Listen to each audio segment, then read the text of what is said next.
Halo semuanya, welcome back. Selamat datang kembali di video lesson. Aku masih di course tentang short functional text. Ini adalah video lesson kita yang keempat, dan di video lesson ini aku bakalan ngebahas salah satu jenis dari short functional text, yaitu invitation. Nah, di sini bakalan aku jelasin invitation itu apa sih, fungsinya untuk apa, dan contohnya kayak gimana, bakalan aku bahas di video lesson ini. Jadi buat kalian yang mau tahu, langsung aja ditonton videonya sampai selesai, dan jangan lupa juga untuk like, share, dan komen videonya.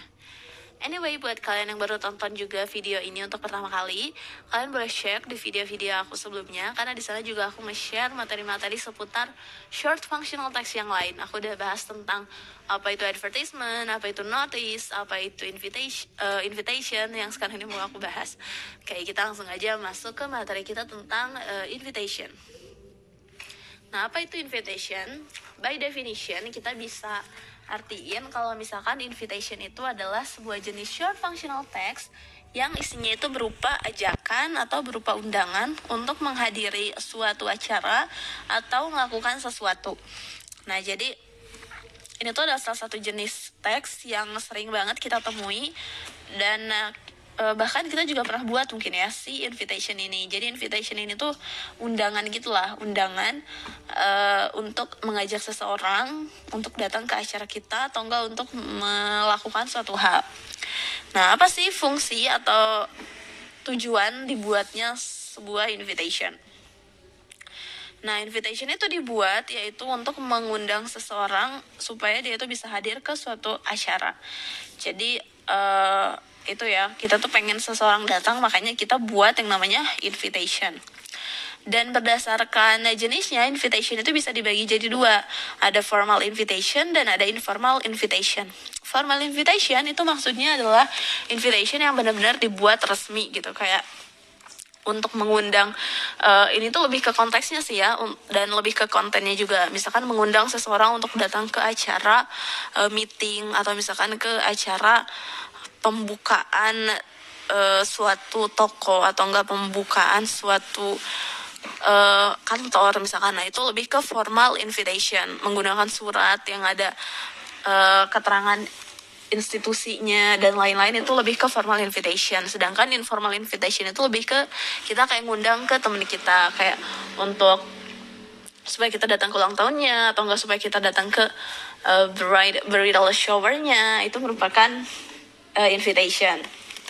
Nah, kayak gitu ya. Dan ada beberapa jenis invitation. Yang pertama itu ada invitation untuk birthday, ada juga untuk wedding, ada juga untuk anniversary, ada juga untuk graduation atau untuk meeting, dan untuk seremonial lainnya yang bisa dihadiri itu biasanya pakai invitation. Nah, ciri-ciri dari invitation, ada apa aja sih suatu invitation itu? Nah, kurang lebih ini adalah beberapa karakteristik atau ciri-ciri yang ada dalam invitation. Jadi, suatu invitation itu harus punya ini loh gitu. Yang pertama, harus ada nama penerimanya, terus harus ada nama pengirimnya, terus juga harus ada nama acaranya, ada waktu berlangsungnya, dan ada tempat berlangsungnya. Jadi di sini itu terdapat nama penerima. Misalkan to siapa, from siapa, di sini bisa. Atau biasanya lebih sering juga, banyak juga invitation yang lebih disebarin ke publik gitu. Jadi nggak spesifik buat satu orang, tapi siapa aja gitu. Nah, itu juga bisa.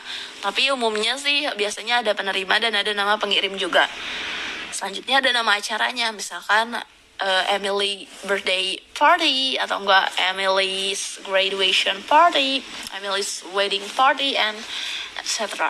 Itu bisa kita tahu nama acaranya dari invitationnya.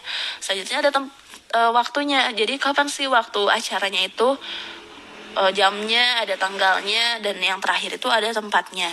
Apakah tempatnya itu di rumahnya atau di gedung atau di jalan apa, ini tuh bisa ditemuin di sini. Kita bisa tahu dari sini. Nah, sekarang coba kita lihat contoh dari a simple birthday invitation. Nah, ini adalah contoh invitation itu yang kayak gini, yang simple dan yang benar-benar sesuai karakteristik tadi doang gitu. Ini harusnya di sini ada nama penerimanya, cuman karena ini sifatnya public, jadi buat siapa aja, pokoknya harus datang gitu ke sini. Nah, contohnya kayak gini, last join, close first birthday, Monday, Monday, August 1st, from 2 until 4 p.m. The event will be held at XXX Maple Road, 63728. Nah, ini adalah alamatnya, ini adalah waktunya, ini adalah nama acaranya, kayak gitu. Dan biasanya birthday invitation itu lebih ke rame gitu ya, apalagi khususnya untuk anak-anak gitu. Nah, makanya di sini desainnya kayak gini. Nah, jadi kurang lebih yang kayak gitulah birthday invitation itu. Ini juga di sini harusnya ada namanya, nama sendernya, dan ada nama penerimanya. Cuman karena ini umum ya udah bisa kayak gini juga. Nah, oke, itu dia ya, itu dia yang dinamakan invitation. Semoga setelah kalian nonton video ini, kalian jadi tahu invitation sebagai salah satu jenis short functional text itu punya fungsi untuk apa, terus juga gunanya untuk apa, dan contohnya kayak gimana, kayak gitu. Dan semoga materi yang aku bahas ini bisa bermanfaat buat kalian. Sampai jumpa di video lesson berikutnya. Di video lesson berikutnya aku ngejelasin banyak banget materi-materi lagi mengenai short functional text. Jadi kalian